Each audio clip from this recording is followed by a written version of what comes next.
Jesus Cristo, a fiel testemunha, o primogênito dos mortos, o soberano sobre os reis da terra, aquele que nos ama e pelo seu sangue nos libertou de nossos pecados.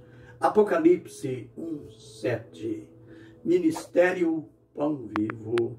Vem comigo em meu canal Gotinhas da Verdade. Nosso tema hoje: o descendente que esmagou a cabeça da serpente.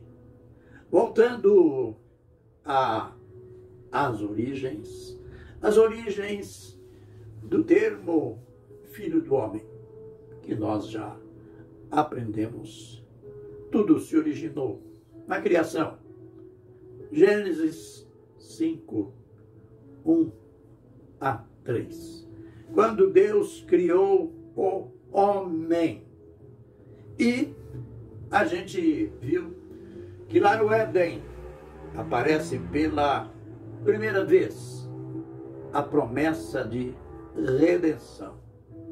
Mas nesta promessa de redenção, que fala do descendente ou da descendência da mulher, cujo significado aqui não é a mulher no sentido que nós conhecemos, mas é no sentido raça, no sentido humanidade.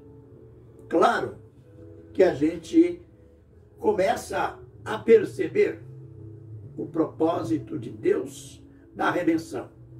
Mas Deus tinha, poderíamos pensar, um embaraço. Ele tinha um princípio, cujo princípio aparece logo aqui nos versos seguintes após a promessa. Lembre que, diante do fracasso da queda, ele matou um cordeiro, e cujo cordeiro era um prenúncio de sangue, prenúncio da redenção, porque, conforme diz Paulo aos Hebreus 9:22, após ele mencionar que Moisés usou sangue de animais para expelir, ungir o tabernáculo e todos os seus utensílios, seus móveis. Aí ele conclui: porque sem sangue não há remissão de pecados. Eu repito, porque sem sangue não há remissão de pecados. Mas, e daí, filho do homem, para redimir o homem? O próprio apóstolo Paulo disse em Romanos 3:23, porque todos pecaram e destituídos estão da glória de Deus. E daí, onde Deus encontraria o homem perfeito, o homem sem pecado, para configurar este filho do homem, para salvar o homem? É justamente aqui que Deus tinha, dentro do seu propósito, a encarnação, que é o ato de Deus se tornar homem. Se tornando homem, ele teria sangue para derramar pelo homem. Lembre que lá em João, capítulo 1, diz assim, no verso 1, no princípio era o verbo, isto é, era a palavra. A palavra estava com Deus e a palavra era Deus. A gente percebe aí o mistério da geração, da origem do Filho do Homem lá na criação, pois este princípio não está apenas falando da criação, mas este princípio é antecedente à criação, é o princípio eterno, a pré-criação.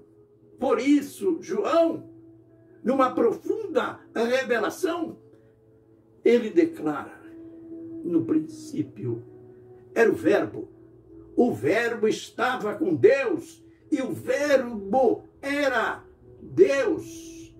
Tudo foi feito por ele, e sem ele nada do que foi feito se fez. Ah, mas João ainda esclarece no verso 14: o verbo se fez carne. Olha aí, o Filho do Homem. Olha aí, Deus, no seu processo da redenção, se tornando homem, se tornando aquele que Daniel chamou, viu descer entre nuvens, o Filho do Homem.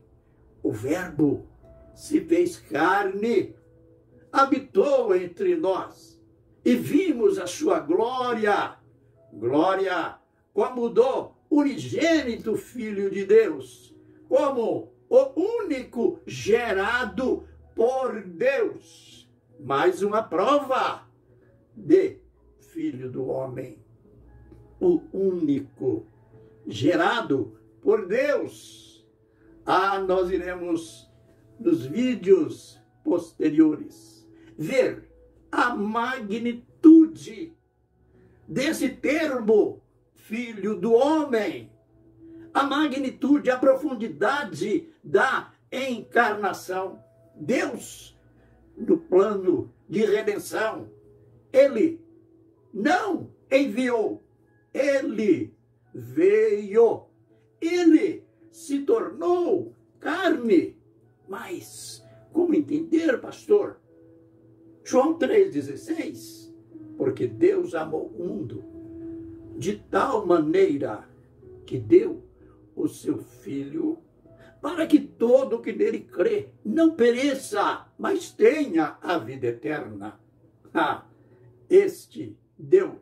E outros textos que dizem de o Filho, de o primogênito sendo enviado, é aquele Jesus, homem, que era o próprio Deus na forma humana. Ah, nós iremos desvencilhar, tirar toda a dúvida das pessoas, descrevendo este processo magnífico, este ato tão indescritível, a encarnação, para cumprir o propósito, a manifestação, a revelação do Filho do Homem. Que Deus nos abençoe e nos guarde.